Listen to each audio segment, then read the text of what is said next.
Dozens of scientists have denounced the Trump administration's climate report. That report, the Trump report I'll call it, called the threat of climate change overblown. The scientists, the critics, say that report is full of errors, misrepresentations and cherry-picked data. Energy Secretary Chris Wright joins me now. Mr. Secretary, what's your response to the criticism?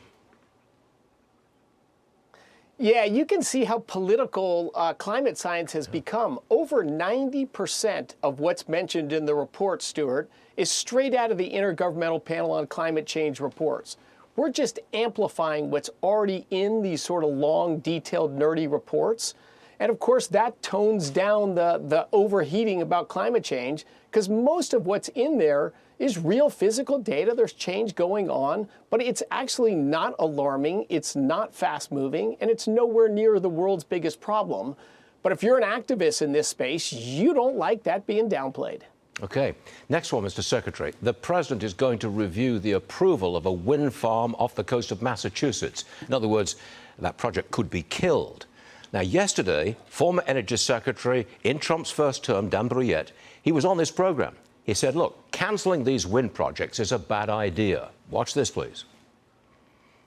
I appreciate the concern around wind power here in the United States, and certainly the use of government funds to subsidize things like ports and items that are necessary for this industry. That money can perhaps better be spent on paying down the national debt, which is now approaching $40 trillion.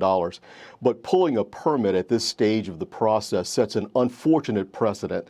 It creates a whiplash effect that I think in the long term will freeze investments. Mr. Secretary, he was referring to the project off the coast of Rhode Island, which is almost complete, but which has now been defunded and stopped.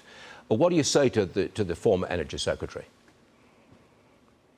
Yeah, so look, I'm not in the details of that. That's in the Interior Department. There has been massive opposition to offshore wind that's been ignored for years. Now they're obviously getting a voice and people are digging into the details. But Stuart, one thing I'll quickly say, why are we developing offshore wind? It's twice as expensive as onshore wind, which is already our most expensive and least productive energy production source. The only reason that's happening is this sort of belief in climate alarmism, that it's such an emergency, the world's about to end, we have to do crazy things. We have to have large environmental impacts on our fisheries and our whales to produce very expensive, unreliable energy. Like, just why are we doing that?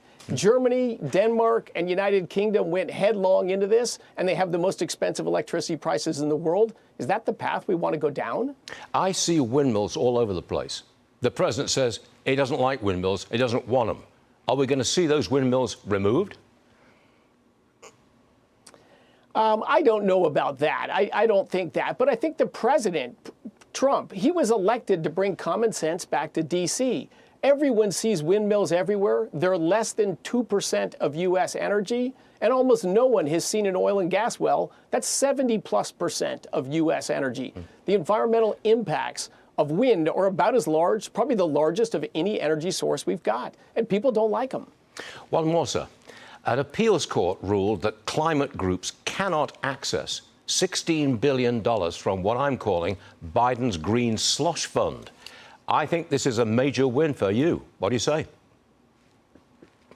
Oh, I think it is. I think it is. Look, if you look carefully at the science and the economics of climate change, which is what we're starting to do with that Department of Energy climate report, everybody can cool down a little bit and we can be reasonable about this issue, but that's not what the left wants. For them, it's not about climate change. It's about bigger government. It's about top-down control. It's about telling you how you should live your life. And the science and the data just don't justify that. So they were funding billions to activist groups to file lawsuits, to fire up and scare children and pursue their ends via other means. I think it's a big win. And of course, the government should not be funding activist groups.